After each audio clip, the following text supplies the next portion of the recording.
मी अशा प्रकारचं राजकारण करत नाही, कोणावर डूख ठेवून राहत नाही.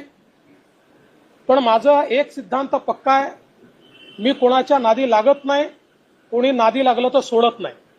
मी आज तुम्हाला स्पष्टपणे सांगतो आणि माझं त्यांनाही सांगणं आहे, कारण त्यांच्याच पक्षाच्या लोकांनी त्या काळातल्या त्यांचे काही ऑडिओ व्हिज्युअल हे मला आणून दिलेले आहेत.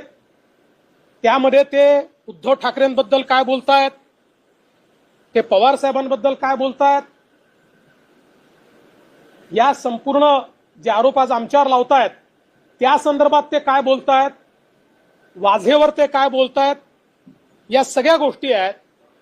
माझ्यावर वेळ आली तर मला त्या पब्लिक कराव्या लागतील. मी अशा प्रकारचं राजकारण करत नाही. पण रोज जर कोणी खोटं बोलून या ठिकाणी नरेटिव्ह सेट करण्याचा प्रयत्न करत असेल तर त्यांनी एवढं लक्षात ठेवा,